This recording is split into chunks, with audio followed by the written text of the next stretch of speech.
Muito bom dia a você que acompanha, a partir de agora, mais uma entrevista com os candidatos à presidência da República, promovida pela CBN e pelo G1. De acordo com o sorteio realizado na presença dos representantes dos partidos, hoje o nosso convidado é João Amoedo, do Partido Novo. Amanhã será a vez de José Maria Imael, do DC, o Partido da Democracia Cristã. Participam desta entrevista a Cláudia Kreuter, do G1, a Cássia Godoy, da CBN, o Renato Franzini, também do G1, o comentarista Gerson Camarote, da CBN e do G1, que está no Rio de Janeiro, e eu, Milton Jung. Além dos jornalistas, teremos perguntas feitas por escrito pelos ouvintes e leitores e publicadas em redes sociais com a hashtag CBNG1. João Amoedo, nosso convidado de hoje, é do Rio de Janeiro, formado em engenharia, em administração de empresas, foi vice-presidente do Unibanco, membro do Conselho de Administração do Itaú BBA e é um dos fundadores do Partido Novo. Candidato João Amoedo, desde já, muito obrigado pela sua gentileza de estar conosco aqui nesta série de entrevistas promovida pela CBN e pelo G1. Bom dia para o senhor. Bom dia, Milton. Bom dia a todos os ouvintes. Eu que agradeço a oportunidade de estar aqui conversando com vocês. Agora há pouco nós noticiamos aqui na CBN, e quem visitar o portal G1 vai encontrar essa mesma informação, a tabela com os novos preços do frete.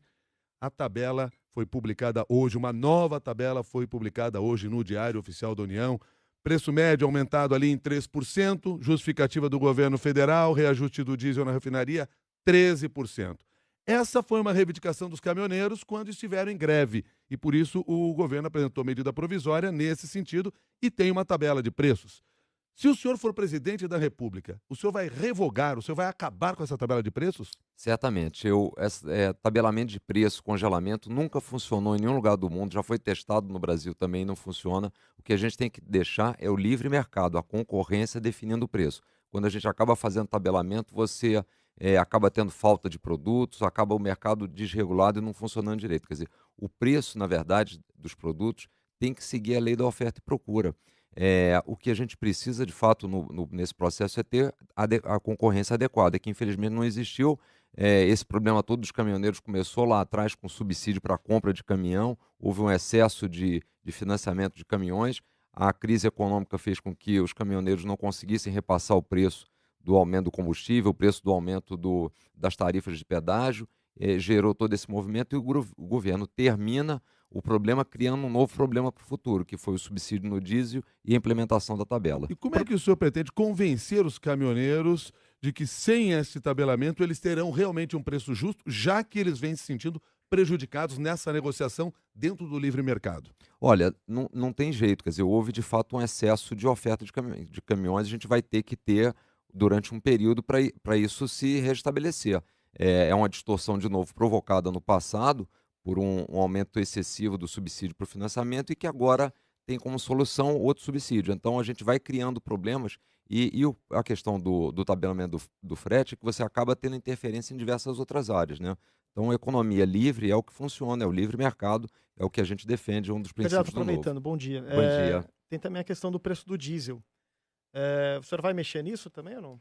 Olha, o preço do diesel, primeiro, eu acho que teve um erro. Nós não deveríamos ter um reajuste de preço diário, como vinha acontecendo, né? Isso Uhum. tira qualquer previsibilidade de quem está na ponta, do caminhoneiro, de fazer a cotação do frete. Eu acho que a gente deveria ter um reajuste quinzenal, seria, no meu ponto de vista, entre quinzenal e mensal seria o ideal, e a Petrobras podia lidar com essa diferença usando aí os mercados para se proteger. Agora, mais importante, e que é o que a gente não tem no Brasil, que é o que a gente defende, é o fim do monopólio da Petrobras, para que de fato a gente tenha concorrência e possa ter outros ofertantes de preço. Então, um dos planos de governo do Novo, a gente já até falou sobre isso, já adiantou, é, na verdade, desestatizar a Petrobras, fazer a privatização da Petrobras, mas trazer concorrência ao mercado de refino.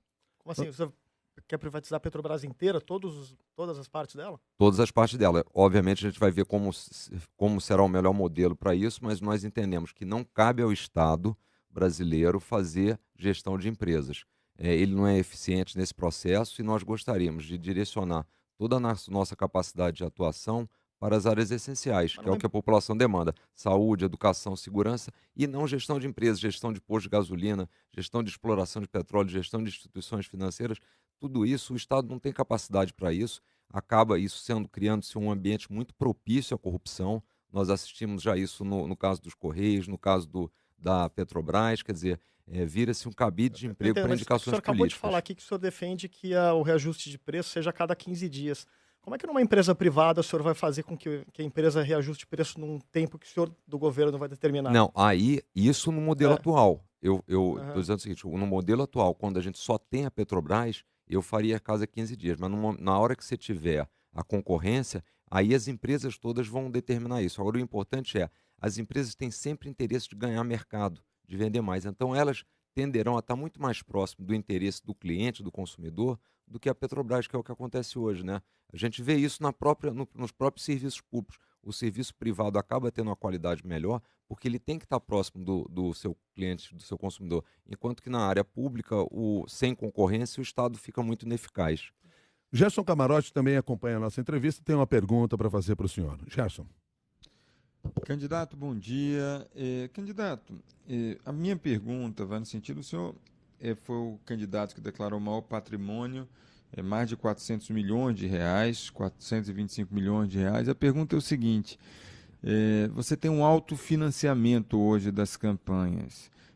Hoje, recurso oficial para a campanha é considerado muito difícil, um grande ativo e um diferencial para os candidatos. Com esse patrimônio, não cria, e com a regra do autofinanciamento, não cria uma distorção, não acaba favorecendo quem tem mais dinheiro para financiar suas campanhas? Ô, Camarote, bom dia. Eu tenho a visão contrária. Eu até estava vendo isso ontem, por acaso, nas prestações de conta, né? De alguns candidatos à presidência da República. Na minha, eu tive até agora uma receita de mais ou menos 500 mil reais. Eu pretendo gastar alguma coisa próxima a 6 milhões de reais na campanha como um todo e colocar 20% desse valor. Então, eu estou falando aí de colocar alguma coisa como 1 milhão e meio de reais, não mais do que isso. Por acaso, eu entrei na prestação de contas de alguns outros candidatos, como, por exemplo, o Geraldo Alckmin e mesmo o PT, que está com a candidatura já definida, mas o PT insiste ainda na candidatura do ex-presidente. E todos eles tinham alguma coisa como 20, 30 milhões de reais de dinheiro recebido dos partidos que vem do fundo partidário, que é dinheiro que a população deu de forma compulsória para esses partidos. Quer dizer, eu acho muito injusto ter sido aprovado, por exemplo, ano passado, 1 bilhão e 700 milhões de reais de fundo eleitoral, dinheiro que saiu da saúde, dinheiro que saiu da educação para ir financiar partidos políticos. Inclusive, os 4 maiores foram justamente os partidos que têm a maior quantidade de envolvimentos e investigações na Lava Jato. Então, no nosso caso, a gente abriu uma vaquinha virtual, que foi pela primeira vez esse ano aprovado pelo TSE, e eu fui um dos candidatos que estava com a maior quantidade de doações na vaquinha virtual, tendo recebido recursos de todos os lugares do Brasil. Então, eu acho que essa que é a campanha saudável, quando a população, quando o cidadão doa de forma espontânea, e não a campanha que tem feito os grandes partidos com esse 1 bilhão e 700 milhões de dinheiro público, né, onde todos nós, apesar de toda essa carga tributária enorme, de todo esse déficit de atuação nessas áreas essenciais, e mesmo as contas públicas não fechando, os partidos tiram dinheiro do cidadão para financiar suas campanhas. Inclusive, o Novo, só para lembrar, é o único dos 35 partidos políticos existentes no Brasil que não usa dinheiro público. E uma das nossas propostas para uma reforma política é acabar com fundo partidário, fundo eleitoral e horário gratuito na televisão, porque, aliás, não tem nada de gratuito. Então, me parece que o saudável é, de fato, as pessoas buscarem representantes e apoiar os representantes que, de fato, têm alinhamento com as suas ideias, né? Então, eu não vejo problema nisso. Acho que é razoável a pessoa poder usar os seus recursos na campanha. Eu, particularmente, não pretendo usar como outros candidatos têm usado até volumes maiores, porque eu entendo que um projeto como esse tem que ser um projeto de todos e não só meu, né? Por isso essa limitação que eu mesmo pus de 15% a 20% e fazer uma campanha muito barata, né? Estamos falando aí de fazer uma campanha em média 10% do que os maiores estão pensando em fazer. Agora, ao mesmo tempo, isso não beneficiaria os candidatos mais ricos e também aqueles mais bem articulados com as pessoas mais ricas, porque ficaria mais fácil de obter esse dinheiro e esse financiamento. Sua própria candidatura, ela é financiada por grandes empresários, por empresários ligados a grandes instituições. Quer dizer, essa articulação não acaba causando um desequilíbrio com outras candidaturas? Não, não, não. Vamos deixar bem claro, a minha candidatura não é financiada por grandes empresários. Minha candidatura recebeu quase R$ 500 mil de 4 mil pessoas dentro da vaquinha virtual. Recebi algumas doações de 30, 40, 50 mil reais de pessoas próximas. A gente não pode caracterizar como uma campanha, como alguns partidos estão aí gastando 60, 70 milhões de reais, uma doação de 40 ou 30 mil reais como um grande empresário. Eu acho que isso é contribuição de pessoas que me conhecem, em alguns casos há mais de 30 anos, que têm um patrimônio elevado, que fizeram para elas uma doação que eu acho que é relativamente pequena. Mas o importante é o seguinte: a doação, o cidadão tem que ser livre para doar o que ele gostaria de fazer. Agora, não doar de forma não doar de forma compulsória, que é o que tem acontecido hoje no Brasil, né? Nós todos aqui, todos os ouvintes que estão aqui nos escutando, que estão aqui participando do programa, doaram para os 34 partidos políticos existentes. A pergunta que fica é: eles concordam com essas 34 ideologias? Todos nós aqui concordamos com essas 34 ideologias? Eu acho que não. E nós somos obrigados a fazer isso porque nós temos um sistema político onde os partidos que estão no poder simplesmente fazem uma série de regras para se perpetuarem no poder. É assim que funciona para a divisão do tempo de televisão, é assim que funciona para a participação nos debates, é assim que funciona para a divisão da regra do dinheiro público. Então, por isso que a alternância de poder fica tão comprometida. A gente tem visto aí nas pesquisas que boa parte da população brasileira gostaria de renovação no quadro político. E os nossos comentaristas políticos dizem o seguinte: a renovação será baixa no Congresso. Por que há essa dissociação tão grande entre o que a população quer e o que acontecerá na prática? Basicamente porque o sistema feito por quem está na política é para justamente cercear a alternância e cercear a entrada de novos participantes, né? Então, por isso é que eu entendo que as pessoas, os indivíduos, têm que ter liberdade para doar. Tudo feito dentro da lei, tudo dentro do limite. Já existe um limite de 10% da renda de cada um. Então, já existe uma série de limitações para que haja qualquer distorção no processo. E o principal, que é o que a gente tem feito, campanhas muito baratas. O cidadão hoje está pesquisando, ele tem as internets, ele tem informação a custo baixíssimo, muitas vezes a custo baixo, zero.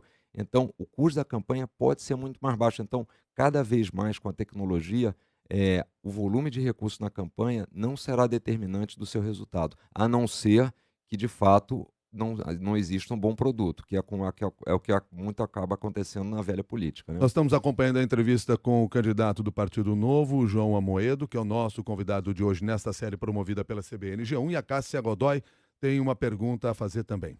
Nós temos aqui uma pergunta do ouvinte CBN Leitor G1, candidato Augusto César, que escreveu para a gente. Ouviu agora há pouco o senhor falando a respeito da privatização da Petrobras que o senhor defende. E aí ele pergunta em relação a outras estatais. Qual que é a posição do senhor em relação a Banco do Brasil e a Caixa? Cássio, a nossa proposta do Novo é também privatizar os bancos, né? Agora, o que é importante no caso da privatização, tanto dos bancos quanto dos outros segmentos, é nós criarmos concorrência no dia seguinte para o consumidor. Nós sabemos todos que o mercado financeiro hoje é muito concentrado, são poucos bancos que detêm boa parte dos ativos, né? Uma concentração muito forte em praticamente 5, 6 bancos. E o interessante é que a gente possa privatizar a Caixa e o Banco do Brasil num formato tal que no dia seguinte essa concorrência aumente. Então, por exemplo, não faria o menor sentido vender esses dois bancos para os grandes bancos existentes aí no Brasil, porque você estaria concentrando mais ainda e reduzindo a concorrência. Então, a linha é privatizar, mas fazendo um modelo que, de fato, privilegie a concorrência para que o cidadão tenha taxa de juros mais baixas no dia seguinte, né? Como seria esse modelo? Basicamente tentando trazer outras instituições. Eventualmente, a gente tem que avaliar se faz sentido privatizar a instituição como um todo ou dividi-las em partes, quer dizer, isso a gente vai estudar, mas tendo como objetivo principal ter mais concorrência no dia seguinte. O senhor concorda, então, com a ideia, abre esse mercado de bancos para todo e qualquer banco estrangeiro? Concordo, eu acho que a gente tem que trazer concorrência, inclusive incentivar outros mecanismos de crédito, por exemplo, cooperativas de crédito, que no Brasil ainda tem uma participação muito pequena no mercado, em outros mercados internacionais já tem uma concorrência maior.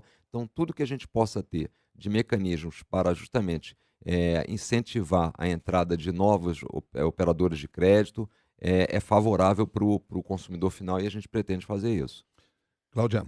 Candidato, falando ainda em privatizar, eu ouvi o senhor já falar que o senhor tem um projeto de voucher para a educação. Eu queria que o senhor explicasse como é que funcionaria esse projeto de voucher para educação? Ótimo, Cláudio. Acho que é um bom ponto, porque dá para a gente falar um pouquinho sobre educação, né? Nós temos uma visão de que um país, para ter prosperidade, precisa de duas coisas, né? Liberdade econômica e educação de qualidade, especialmente no ensino básico e fundamental e na primeira infância, porque é aí que você forma as crianças, o ensino, as habilidades, e isso permite com que a gente dê oportunidade para todos. Então, na educação, são 4 áreas, 4 ou 5 aspectos que a gente gostaria de melhorar. Primeiro, a alocação de recursos, que hoje é muito concentrada na educação no nível superior. A gente gostaria de colocar um pouco mais, mudar um pouco essa prioridade, colocando mais no ensino básico e fundamental e na primeira infância. Só que só recurso não é suficiente, porque o Brasil também tem um problema de gestão. Desde 2012 se colocou mais recursos no ensino básico e fundamental, e mesmo assim nós regredimos no ranking do PISA. O Brasil caiu aí 6 posições, mostrando que tem um problema de gestão. A gente precisa também melhorar a gestão. Quase 50% dos professores, os diretores das escolas públicas são indicações políticas, então a gente precisa melhorar isso. Terceiro, melhorar a qualificação do professor, na verdade, valorizar mais o professor, melhorar a sua base curricular para que a gente tenha ensinamento mais de metodologia de ensino e menos de questões teóricas. E, em último ponto, nós gostaríamos de criar também a similaridade do que já funciona no ProUni, bolsas de estudo para alunos do ensino básico e do ensino fundamental. Isso permitiria o quê? Que algumas famílias, justamente aquelas mais pobres, pudessem ter a oportunidade de colocar os seus filhos na escola privada. Obviamente, isso não vai ser feito em toda a extensão nacional, porque a gente precisaria ter escolas privadas que tivessem capacidade de receber esses alunos, mas o que a gente pretende é transferir os recursos hoje que já existem do Fundeb para os municípios e estados, e eles poderiam, com um pedaço desses recursos, criar bolsas de estudo no mesmo modelo que existe o ProUni, né? Onde hoje existem bolsas de estudo para as faculdades. E num desenho muito similar, no fundo, até a inspiração, é um pouco do Bolsa Família, né? O que o governo brasileiro fez com o Bolsa Família? Existia um problema de pobreza, de falta de alimentação, só que o governo, ao invés de criar uma rede de supermercado, contratar o caixa, comprar comida, ele simplesmente deu o recurso para as pessoas e disse para elas a possibilidade Mas delas o ProUni, comprarem. desculpa, o Bolsa Família, ele não leva a pessoa a gastar o dinheiro em determinado lugar. Pelo contrário, ele dá o dinheiro sem condicionar onde vai ser esse gasto. O ProUni não. O ProUni condiciona o gasto a uma determinada universidade. Então, eu não entendi muito bem a Não, relação não. dos vouchers com o ProUni, não. Não, o voucher seria muito similar ao ProUni, só que seria um ProUni, ao invés de ser o ProUni, hoje é para o ensino superior. Seria um ProUni para o ensino básico e fundamental. Agora, candidato, o ProUni ele recebe muitas críticas pelo fato de ter feito com que muitas universidades privadas crescessem bastante, conseguissem melhorar os seus rendimentos, e nem sempre universidades que são conhecidas pela educação, pela qualidade da educação dos seus cursos. Como fazer para que um programa como esse de vouchers de educação também não caia nessa mesma mazela, de repente favorecer um setor que não necessariamente é reconhecido pela qualidade ou determinados segmentos desse setor? Aliás, me permita, candidato, só incluir mais um dado aqui nessa discussão, porque o IDEB, que foi divulgado anteontem ainda pelo MEC, mostrou que só 23% das escolas particulares do país alcançaram as metas propostas pelo MEC, ou seja, também o ensino privado enfrenta uma série de problemas aqui nesse país. Não, sem dúvida, o ensino privado. Agora, vamos lá para um dado que eu acho que é importante, só para a gente falar do ensino privado, e a gente volta no seu questionamento. No ranking do PISA, que é feito a cada 3 anos, as escolas de ensino público ficaram na posição 63 entre 70. O Brasil estava em 2012 na posição 57 e caiu para 63 mesmo, tendo colocado mais recursos. E as escolas privadas ficaram no ranking número 35. Quer dizer, tem uma melhoria, tem uma qualidade superior, né? E como isso é uma opção que nós daríamos para aqueles mais pobres, eles podem também, não precisam usar o ProUni, eles podem, se desejarem, colocar no ensino público, né? Mas o principal é o seguinte, eu acho que aí a gente tem que diferenciar o ProUni do FIES. O FIES é onde, de fato, houve uma distorção, os volumes de financiamento foram extremamente elevados, isso fez com que se abrisse, dentro das faculdades privadas, uma enorme quantidade de novos alunos, as mensalidades subiram, muitos dos alunos não irão conseguir pagar esse financiamento, todo esse ônus vai ficar com o governo. Houve um erro grande aí no volume de recursos alocado para isso. Se criou uma distorção, mais uma vez, o governo, através de uma intervenção muito forte no mercado, criou uma distorção, transferindo, mais uma vez, renda dos mais pobres para os mais ricos, porque nesse processo quem ganhou dinheiro, de fato, foram as instituições de ensino privado. No ProUni, o que a gente precisa fazer são duas coisas: ter um volume adequado, regular o volume e, de fato, identificar as escolas que podem ter, tão, vamos dizer, elegíveis para receber esse vale vindo das pessoas. Agora, o que me parece razoável é o seguinte: nós não podemos deixar de dar oportunidade para as pessoas que não têm recursos de colocarem seus filhos em umas escolas que hoje têm uma melhor qualidade de Mas ensino. aí o senhor Não me parece justo. vai deixar de investir nas escolas públicas? De jeito nenhum. Eu não sei porquê. Engraçado, eu tenho falado da questão do Vale e estão insistindo nessa história de que eu vou deixar. Eu tenho dito o contrário. Nossa primeira responsabilidade é melhorar o ensino público. Mas isso não quer dizer bolsa de estudos existe em todo lugar do mundo. A gente deu bolsa de estudo para a faculdade, não quer dizer que a gente deixe de tratar do ensino público. Agora, que Agora, não me para. candidato, Agora, para só fazer para as duas fechar. coisas concomitantemente, não tem um limite orçamentário aí? Não, mas veja bem, a gente vai usar um pedaço dos recursos do Fundeb para isso. Agora, não me parece justo, é isso que eu acho que talvez os ouvintes estejam aqui participando do processo. A pergunta é injusto não é justo que a gente dê a oportunidade daqueles que não têm renda de colocar o seu filho numa escola um pouco melhor, como todos aqueles que têm renda? Quer dizer, não seria algo para dar oportunidade para Agora as eu fico pessoas? Me parece pensando que sim. aqui, eu fico pensando aqui na mãe que mora na Paraisópolis, favela próxima aqui de onde nós estamos, agora ouvindo o Amoedo falar na programação da CBN e do G1. E ouvindo você prometer para eles, ou para ela, que ela poderá escolher. Ou ela coloca o filho dela no Porto Seguro, que é uma escola de qualidade que tem ali pertinho, ou ela coloca lá no céu da Paraisópolis, que está montado lá dentro. Ela vai realmente poder fazer essa escolha? É um direito dela fazer essa escolha e ela vai conseguir botar no Porto Seguro, porque o Amoedo garantiu que vai ter dinheiro para ela colocar no Porto Seguro? Não é prometer uma ilusão para as pessoas, Milton, levando em consideração não. o tamanho que esse programa pode atingir? Não, mas vamos lá, só para a gente ser bem claro. Primeiro, eu não estou aqui para fazer promessa. Eu entrei para a política porque eu não aguentava mais estar do outro lado da mesa, pagando a conta dos políticos, fazendo promessa. Então, eu não sou uma pessoa de fazer promessa. Isso tem que ficar muito claro e acho que todo o histórico que a gente tem feito no Novo, da coerência de não usar dinheiro público, dos vereadores eleitos cortarem assessores, não tem isso promessa. No início do processo, quando a gente começou a falar, que eu disse o seguinte: nós temos um plano para a educação.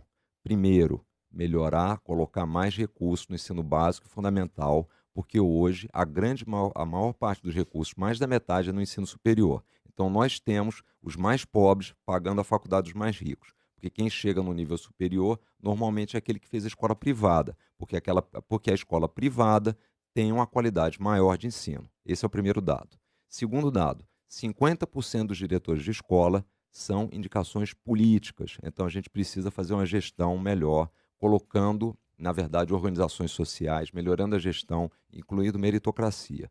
Terceiro, nós precisamos melhorar a qualificação dos nossos professores, melhorar a base curricular. Tudo isso para melhorar o ensino público, que será majoritariamente o local onde as pessoas irão estudar. Adicionalmente a isso, como nós entendemos que a gente deve dar oportunidade para as pessoas, nós gostaríamos de pegar um pedaço do Fundeb, que foi isso que eu falei,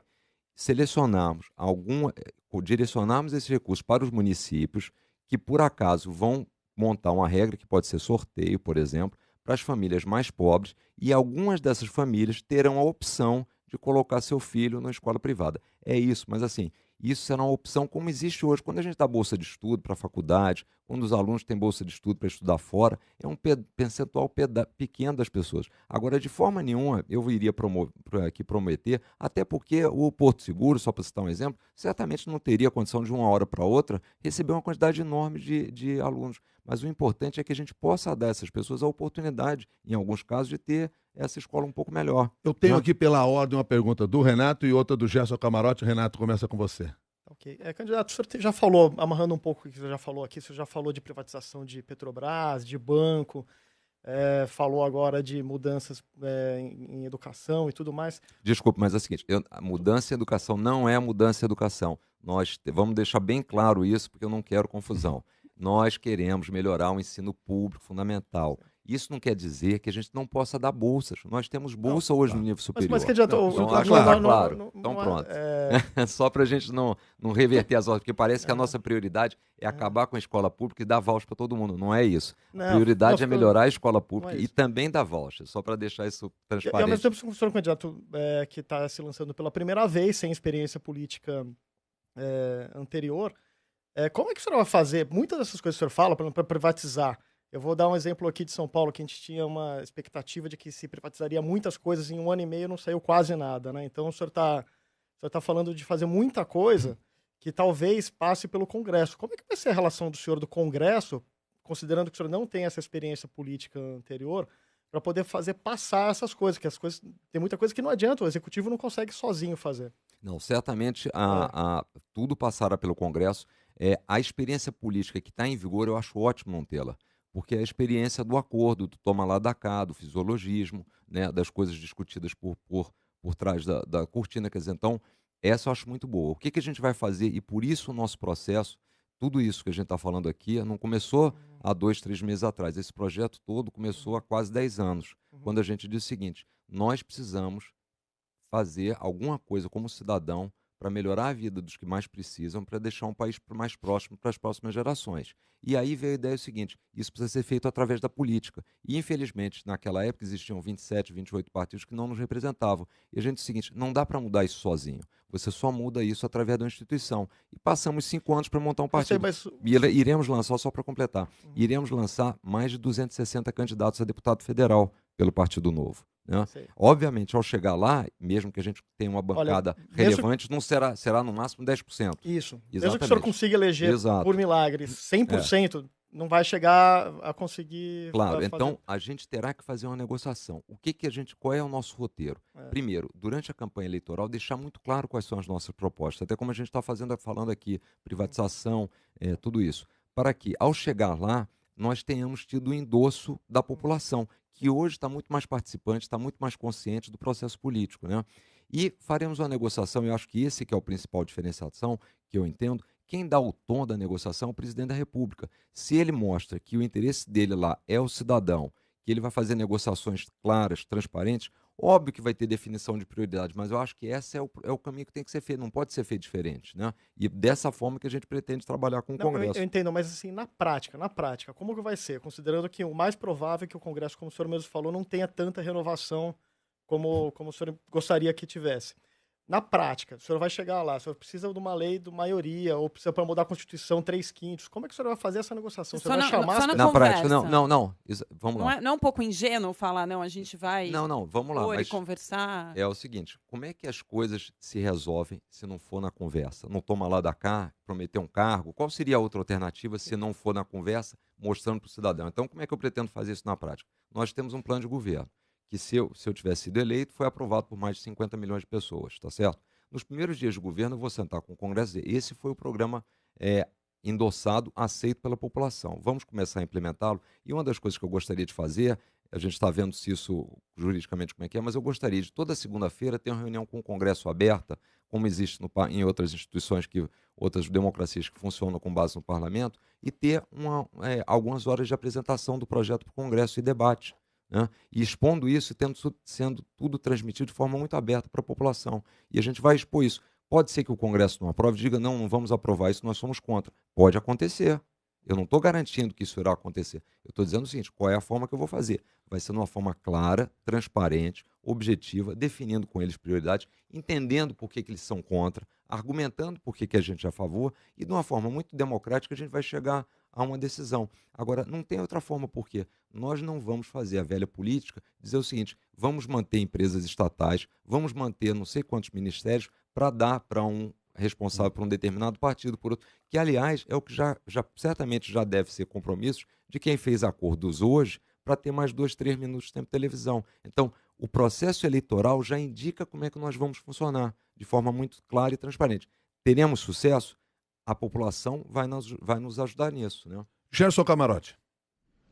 Candidato, eu fico me perguntando, onde eu vou, eu tenho viajado muito o Brasil, sempre tem alguém que pergunta por que o Amoedo do Novo não participa de um debate. Eu vou te devolver essa pergunta, candidato. porque o Renato Franzini estava te questionando sobre a realidade, a questão prática da política, né? E nesse sentido, o que é que a gente tem? Você tem uma regra eleitoral que precisa ter 5 deputados para o candidato se colocar nos debates.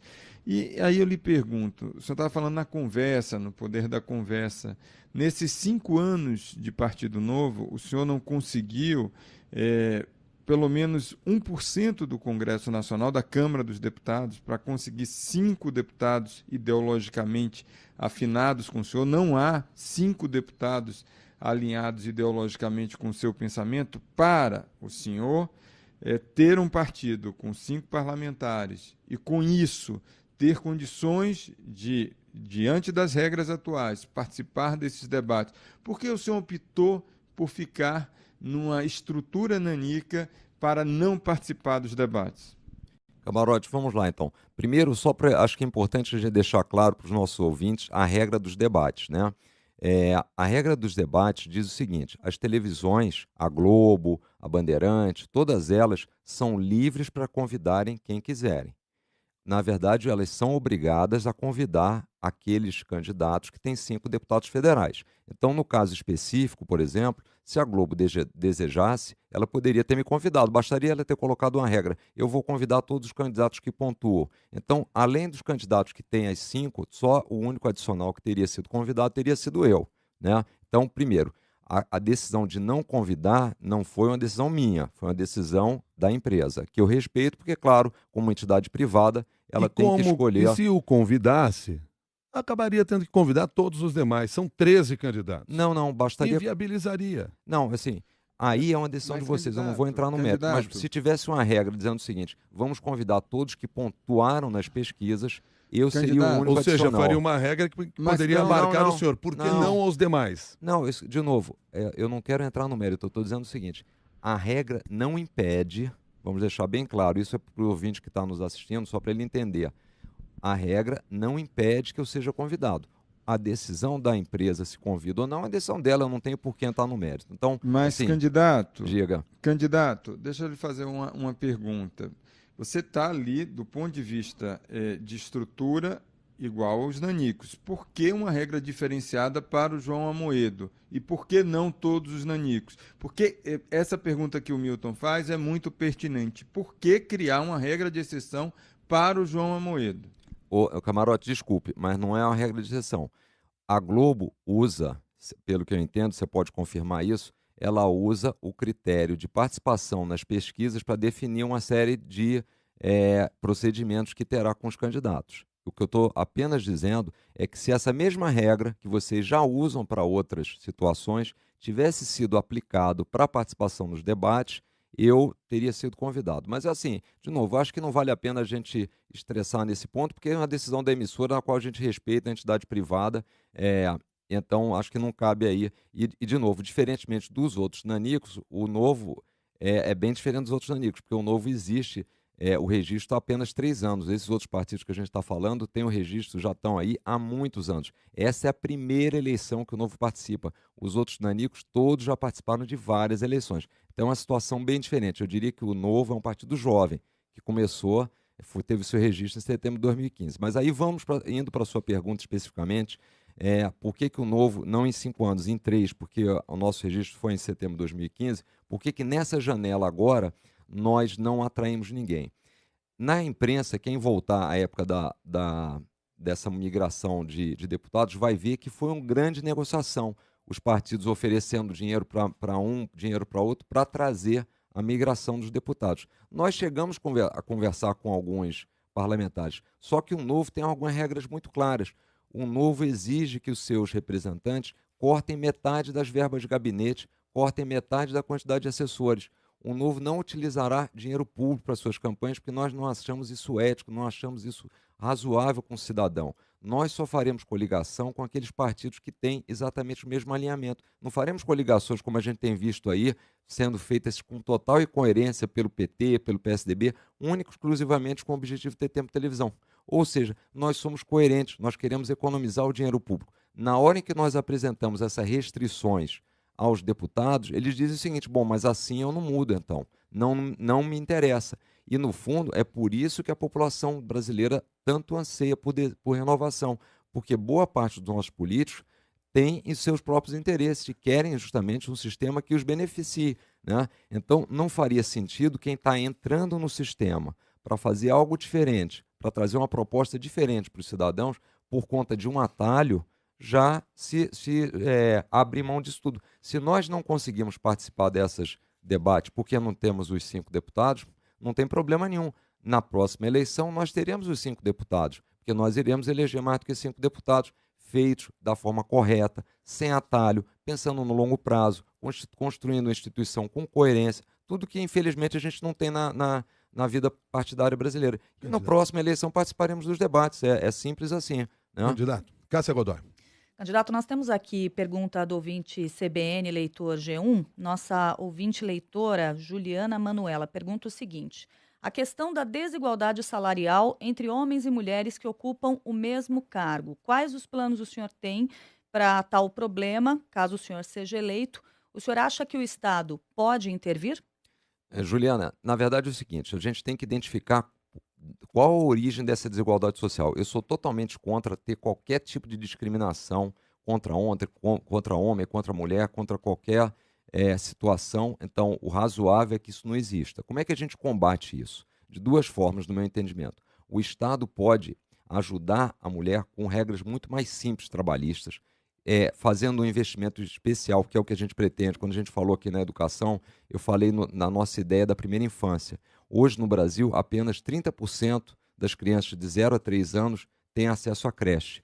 E no Plano Nacional de Educação, a ideia era se chegar em 50% em 2024. E a gente quer dobrar isso até o final do mandato, porque a gente entende que a creche é fundamental justamente para que a mulher possa ter mais oportunidades no trabalho. Então, o Estado pode interferir nisso, ele deve atuar sempre que houver uma discriminação clara, está na lei, então ele deve ser chamado a isso. Agora, o importante é a gente dar as condições, dado que a mulher tem um problema já da dupla tarefa, a gente deve dar condições, inclusive com a legislação trabalhista mais simples, com mais liberdade, para que ela tenha acesso também ao mercado de trabalho nas mesmas condições do homem.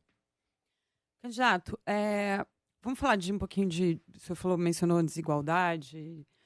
Uma vez o senhor já falou no Twitter uma frase que o senhor quer combater a pobreza, não necessariamente a desigualdade. Abre aspas, somos felizmente diferentes por natureza. O que o senhor quer dizer com essa frase? O que isso tem a ver com desigualdade? E por que não combater a desigualdade, a distribuição de renda? Porque é o seguinte, o combate à desigualdade é muito mais simples, né? É fácil, basta você reduzir exatamente a camada de cima, fazer com que as pessoas que têm mais renda tenham menos renda, não necessariamente se combateu a pobreza. Eu gosto de dar um exemplo, quando a gente vai analisar alguns países, o Japão é um país mais desigual que o Afeganistão.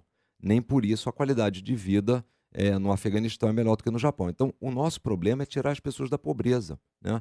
Esse é o principal combate. Quando a gente fala em não querer combater a desigualdade, mas sim combater a pobreza, é porque a gente estaria colocando os esforços no caminho errado. Se a gente, de novo, reduzir a quantidade de recursos de todos, a gente combateu a desigualdade, mas não necessariamente tirou as pessoas da pobreza. Mas está tudo bem, por exemplo, 1% da população brasileira ter 28% da renda? Isso é ok? Não, mas basicamente quem é o principal responsável por criar desigualdade é o Estado brasileiro. Então, esperar que o Estado brasileiro combata a desigualdade, o que ele tem feito é só aumentar a desigualdade. E muita gente acha que o Estado deve atuar para combater a desigualdade, e ele é o principal criador. E eu dou alguns exemplos. Vamos lá.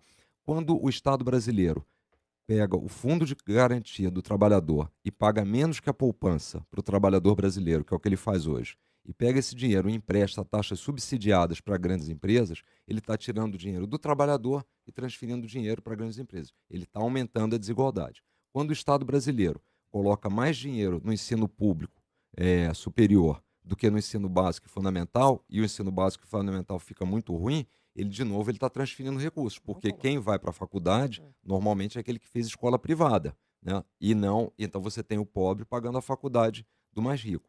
Quando o Estado brasileiro não consegue equilibrar as contas e cobra uma carga tributária elevada e, consequentemente, depois vem com inflação, ele está justamente privilegiando os mais ricos que conseguem se proteger, que aplicam seus recursos, e prejudicando os mais pobres. Então, o Estado brasileiro se tornou quando ele dá desonerações para vários grupos empresariais através de lobby, quando ele dá dinheiro subsidiado do BNDES, também em função de lobbies desses grandes grupos, ele novamente está transferindo dinheiro dos mais pobres para os mais ricos. Quando a gente tem uma previdência... Voltando à sua frase, somos felizmente diferentes por natureza. O que quer dizer? Tem gente que nasceu para ser milionário, tem gente que nasceu para ser pobre? Nós somos diferentes, as nossas ambições são diferentes. Não tem nada disso de nasceu para milionário, nasceu para... O importante é nós combatermos a pobreza. Agora, Como é que a gente combate a pobreza? Nós temos ambições diferentes, o senhor está dizendo que existem pessoas que têm menos recursos só porque não têm ambição? Eu não estou dizendo nada disso. Eu estou dizendo que as pessoas são diferentes nas suas características, né? As pessoas têm ambições diferentes, elas têm gostos diferentes. Tem gente que quer trabalhar para ganhar mais dinheiro, tem gente que quer trabalhar menos porque prefere ter uma qualidade de vida melhor. As pessoas são diferentes, as pessoas têm características diferentes, vantagens competitivas diferentes. Então, a gente não tem por que tornar todo mundo igual. É saudável que as pessoas sejam diferentes, né? As suas características, de novo, são diferentes. Mas quando a gente fala de reduzir a desigualdade, não é tornar todo mundo igual, é tornar a desigualdade diminuir essa... Mas a gente quer... Então, mas a minha pergunta é, nós queremos diminuir as desigualdades ou nós queremos tirar as pessoas da pobreza? Se a gente tiver que fazer uma das duas coisas, qual que a gente quer? Eu quero tirar as pessoas da pobreza. E como que o senhor pretende tirar as pessoas da pobreza? Vamos lá. Como é que a gente tira as pessoas da pobreza? E aí a gente não precisa inventar roda. A gente basta olhar quais são os países do mundo que têm menos pobreza, onde tem melhor qualidade de vida, tem maior renda per capita, né? E foi por isso que a gente tem a adoção dos nossos princípios e valores. Os países do mundo que têm maior qualidade de vida e maior renda per capita são os países que têm mais liberdade econômica e são os países onde tem melhor educação.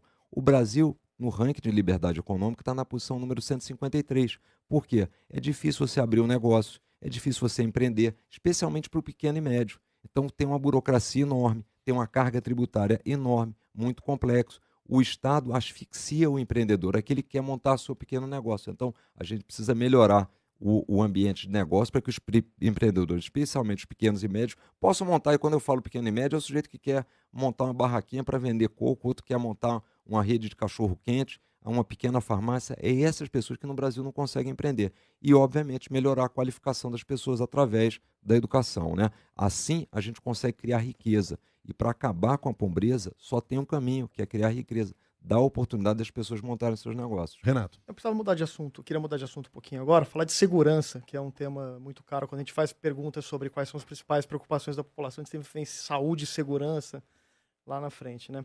E no G1 a gente tem uma iniciativa que chama Monitor da Violência, que a gente faz em conjunto com o NEV, que é o Núcleo de Estudos da Violência da USP, com o Fórum Brasileiro de Segurança Pública, que busca tratar o tema da segurança, entender por números, entender como que as coisas funcionam para tentar, a partir daí, ir para soluções. E a gente tem perguntado para todos os candidatos algumas questões que são muito objetivas em relação a isso. Então, são duas questões que eu gostaria que o senhor pudesse falar do modo mais objetivo possível. A número 1 é: qual a sua principal proposta para diminuir o número de homicídios no Brasil? E a número 2 é: qual a sua proposta para reduzir a violência contra a mulher? Bom, vamos lá. A questão da violência hoje é uma questão crônica, né? O Brasil, 64 mil assassinatos ano passado, o nono país no ranking de violência de homicídios a cada 100 mil habitantes. Então, eu entendo que não existe uma bala de prata, não existe uma única coisa que a gente possa fazer. Eu citaria umas 4 que são, na nossa avaliação, as principais. Primeiro, a gente tem que ter uma integração maior dos governos federal, estadual e municipal. A questão da fronteira é muito importante, está entrando muita arma, muitas drogas, então o governo federal tem que fazer o seu papel. Segundo, que é algo que nos incomoda, é o fato da polícia brasileira ter uma divisão, né? A gente tem a polícia civil e militar e elas não fazem o ciclo completo da polícia. A gente gostaria que elas fizessem o ciclo completo. A terceira ponto é que a gente gostaria também de ter uma lei de execução penal mais rígida. E o último ponto é melhorar a gestão dos presídios, né? Acho que com isso a gente fecha a valorização da polícia. Eu não sei se o senhor ia comentar, mas a valorização da polícia é a maior utilização de tecnologia e inteligência nas polícias. Então, é um conjunto dessas medidas para, de fato, a gente melhorar a questão dos homicídios e da violência. Contra a mulher, no fundo, fazendo esse processo, a gente terá, de fato, também junto à mulher, um efeito nesse processo. E a gente já tem algumas coisas que têm funcionado, mas acho que podiam ser ampliadas, as delegacias de apoio à mulher. Acho que isso poderia ser um aspecto para ser aumentado, mas, de novo, aí a gente começa a entrar numa questão da gestão dos estados, né? O que a gente pode fazer do nosso lado é incentivar esse processo e melhorar especialmente a fronteira e a parte de recursos para que possa ser feito isso. Cláudia. O senhor defende o direito do cidadão se armar. Isso não aumenta a violência? Cláudia, na verdade é o seguinte, a gente defende isso, foi uma decisão do Novo lá atrás, basicamente em cima dos seguintes pressupostos. Primeiro foi feito um referendo lá em relação ao Estatuto do Desarmamento e a grande maioria votou contra. Então a gente gostaria de respeitar a decisão da população lá atrás. Segundo, mesmo o Estatuto do Desarmamento estando em vigor, os nossos índices de violência aumentaram, né? E terceiro ponto, a gente defende a liberdade com responsabilidade. Então, nós entendemos que o cidadão deve ter o direito à legítima defesa, obviamente tem que passar por alguns testes para ter a posse de arma, e a gente tem que ter uma legislação muito rígida justamente para respeitar esse conceito, liberdade com responsabilidade. Exato. Quer dizer, se o cidadão... Hoje para posse de arma, o cidadão precisa ter mais de 25 anos, o cidadão precisa dizer para a Polícia Federal por que ele quer uma arma e precisa da autorização da PF. Qual dessas autorizações o senhor quer tirar para aumentar o posse de arma? O problema é que a autorização da Polícia Federal tem um caráter muito subjetivo. A gente queria que tivesse regras mais objetivas e aí ele pudesse tirar. Muitas vezes, fica durante muito tempo essa análise e ele não tem. Então, era só tornar isso com Você uma vai questão tirar da mais... Polícia Federal? Não. Colocar com questões mais objetivas. Se ele tem um determinado histórico, se ele tem um psicotécnico dessa forma, ele teria automaticamente o direito à arma, não ficaria num caráter julgamental, que é o que tem hoje. Não tenho nem pretendo ter. Eu entendo isso, acho que é importante frisar, que o dever de proteger o cidadão é do Estado brasileiro. Dar a ele o direito de ter armas, de ter essa opção, não significa isentar e colocar isso como política de segurança. Acho que isso é importante. O que a gente defende isso é uma política de liberdade individual, mas não com a política de segurança. Política de segurança são essas medidas que a gente conversou aqui anteriormente. Gerson Camarote. Candidato, falando em segurança, uma situação que me preocupa especialmente é a situação dos presídios no Brasil. A gente tem acompanhado massacres em série. A gente viu em Manaus, Rio Grande do Norte, Alcaçuz, que é uma situação pavorosa, e continua, Roraima, enfim, poderia citar vários casos aqui no Brasil. E mais do que isso, a gente percebe ali que o Estado não chega dentro do presídio, não tem comando e muita corrupção, passa tudo, passa arma, passa celular, comunicação, e é de dentro dos presídios hoje que essas facções criminosas comandam o crime no país. Qual a sua proposta em relação a isso? Como é possível reverter, já que a gente tem governo e atrás do governo, isso daí só tem piorado e o reflexo para a população é imediato nessas cidades, grandes cidades brasileiras. Camarote, acho que o diagnóstico é exatamente esse. Eu concordo com o seu diagnóstico aí. O que a gente tem visto é que os presídios, em grande maior parte das vezes, se tornaram células de treinamento e recrutamento de novos criminosos, né? Dominados pelas facções criminosas. O que a gente gostaria de fazer, até porque o Estado não tem recursos, não tem capacidade de investimento, é fazer parcerias público-privadas, como existe, por exemplo, situações muito bem sucedidas lá em Minas, por exemplo, o caso de Ribeirão das Neves, um presídio que tem tido uma gestão pública, uma gestão privada, com resultados muito melhores de ressocialização, de treinamento, de trabalho para os presos, então, e com capacidade de investimento. Então, algo nessa linha que a gente gostaria de fazer. A situação hoje presidiária brasileira é crítica, a gente tem aí uma série de mandatos de prisão para serem cumpridos e o sistema carcerário, além de lotado, ele é muito mal gerido, né? E aí a gente volta a essa questão de que o Estado brasileiro tem sido muito ineficiente na sua gestão. No caso dos presídios, a nossa proposta é fazer parcerias público-privadas. Agora, candidato, existem resultados desiguais em relação a essas parcerias para presídios. O senhor citou o caso de Minas Gerais, que realmente tem iniciativas que deram certo. Agora, nós tivemos um caso no Amazonas em que houve uma grande rebelião, com um grande número de mortos, e era uma prisão privatizada. Tá certo, acho que isso sempre ocorre, não tem como, mas assim, vamos buscar copiar os que estão funcionando. Até porque, como eu falei, quer dizer, o Estado brasileiro tem sido incapaz de ter sobra de recursos para investir. E o pior, os estados em situação até pior do que o governo federal, né, com as contas públicas muito desarranjadas, com desequilíbrio elevado. Me permita aqui pegar um outro ponto aí, que é um ponto que nesse momento o Brasil vem tendo de enfrentar. A chegada de venezuelanos pela fronteira em Roraima. Como é que o senhor pretende tratar essa questão se o senhor for presidente da República? Milton, eu tive lá há uns meses atrás, justamente em Boa Vista, tive a possibilidade de conversar com alguns venezuelanos e com algumas pessoas que estavam ajudando esse processo, né?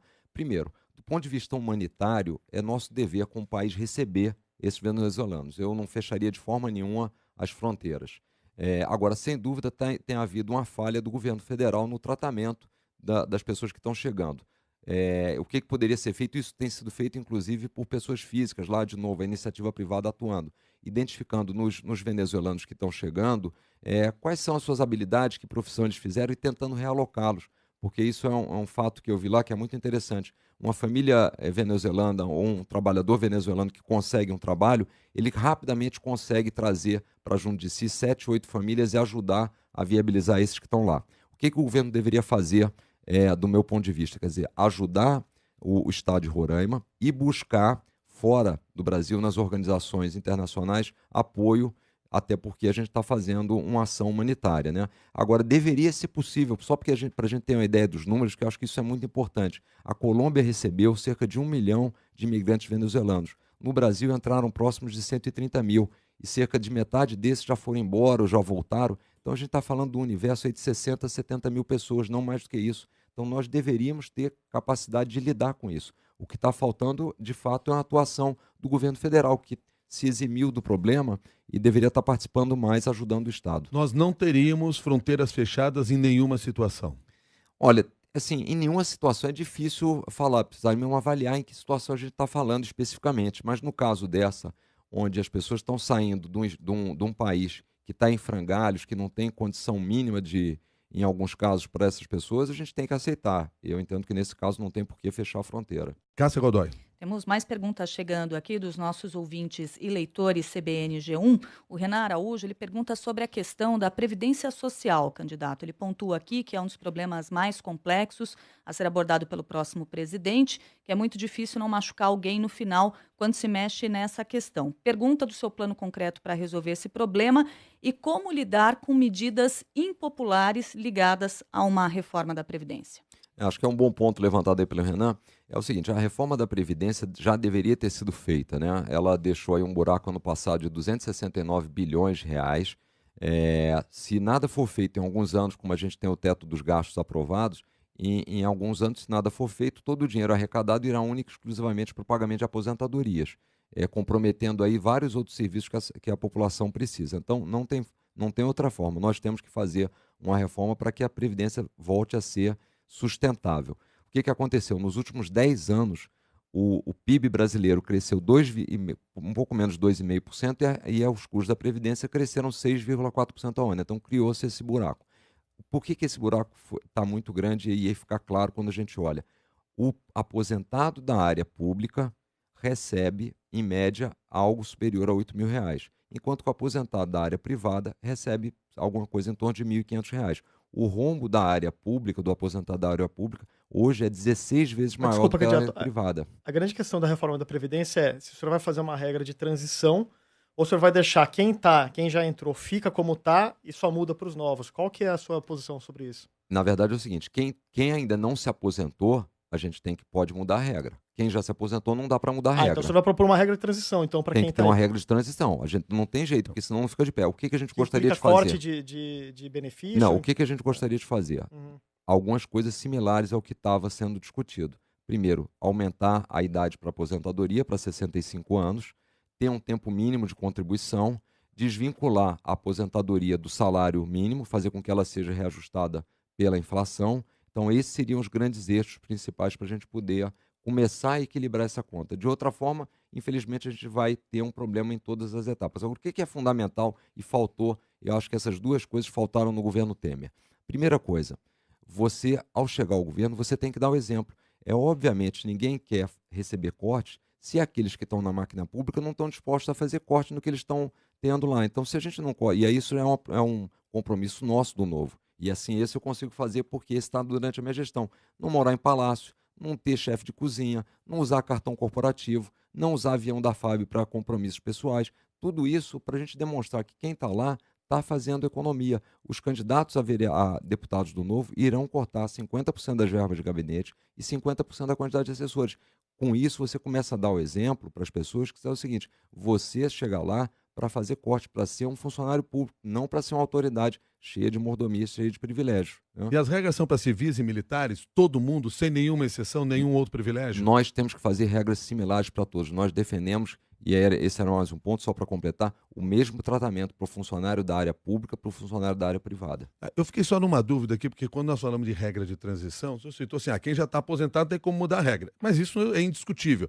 A questão é quem está no sistema, no processo. Às vezes até a véspera da aposentadoria, e uma reação que a gente tinha dos ouvintes e dos leitores ao longo da discussão da reforma da Previdência no ano passado era essa. Eu estou há 4 anos, 5 anos para me aposentar, vou pagar por essa conta agora? Não tem jeito, a gente vai ter que fazer uma regra de transição. Porque não é ele que está pagando, quem está pagando é quem está entrando, quem ainda vai entrar no mercado de trabalho, né? Então a regra, assim, o sistema foi feito de uma forma que não se sustenta. Então a gente vai ter uma regra de transição, mas vai ter que adequar. E muda esse sistema de repartição que nós temos hoje? Milton, o ideal era que nós tivéssemos um sistema de capitalização. O sistema de capitalização é aquele onde cada um contribui para a sua própria previdência. Só que a mudança não é simples, porque os recursos hoje que estão entrando, dos novos, são necessários para fechar quem está se aposentando. Então, essa regra de capitalização a gente tem que ver com, assim, não é um negócio que dá para prometer e fica de pé. Não me parece nesse momento. A gente primeiro tem que cuidar de deixar sustentável o sistema de repartição.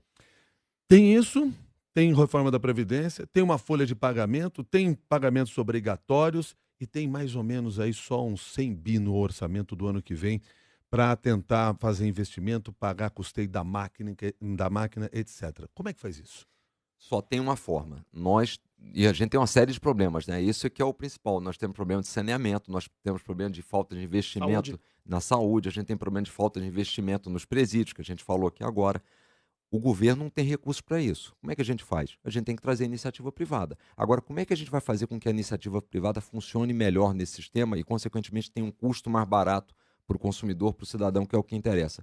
Ter regras claras, ter segurança jurídica, ter processos transparentes. Tudo isso para que, de fato, a gente não tenha um ônus para o cidadão brasileiro. Você vai privatizar hospitais? Não. Hospitais a gente tem que melhorar a gestão do SUS. E a gente pode melhorar bastante com o uso de tecnologia. A gente tem que ter um prontuário eletrônico, a gente tem que poder usar a telemedicina, a gente tem que ter um governo mais digital.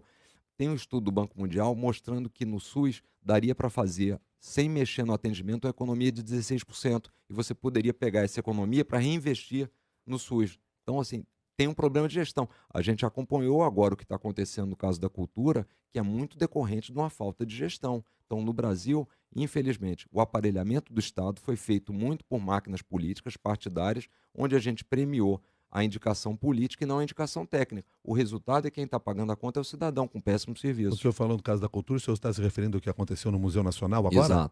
Exato. Qual é a saída que tem para essa questão? Milton, coincidentemente, há uma semana atrás, numa sabatina, eu tinha feito uma ponderação dizendo o seguinte: eu gostaria de que a Lei Rouanet tivesse a maior parte dos seus recursos aplicados não em shows de cantores já populares, de pessoas já populares, mas sim na preservação do patrimônio histórico, né? Mas é porque as empresas privadas não têm interesse em colocar o dinheiro lá. Então a gente precisa ter uma regra tal que incentive a isso. Agora, o problema principal no caso do museu aí, para mim o que ficou claro, é um problema de gestão.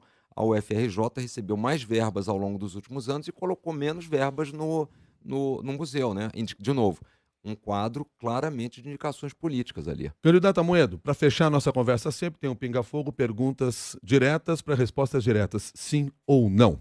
E a primeira pergunta que eu lhe faço é se o senhor é a favor da prisão após condenação em segunda instância. Sim, favorável. É a favor do foro privilegiado para políticos? Não. É a favor da adoção de crianças por casais homossexuais? Sim. É a favor da legalização da maconha? Não. É a favor das cotas nas universidades públicas? Não. É a favor da cobrança de mensalidade nas universidades públicas? Daqueles que podem pagar, sim. É a favor da diminuição da maioridade penal para 16 anos? Sim. É a favor da taxação de igrejas? Sim. É a favor do fim do serviço militar obrigatório? Sim. E o senhor defende a intervenção militar na segurança nos estados, como aconteceu no Rio de Janeiro? Num caso excepcional como o do Rio, durante pouco tempo, sim. João Amoedo, candidato do Partido Novo, muito obrigado pela sua gentileza de estar conosco aqui na CBN e no G1. Muito obrigado, até uma nova oportunidade. Muito obrigado. Bom dia a todos aqui pelo. Lembrando a todos vocês que amanhã nós teremos nesse mesmo espaço o candidato do DC, o Partido da Democracia Cristã, José Maria Imael. Todos vocês que participaram até aqui, muito obrigado, até mais.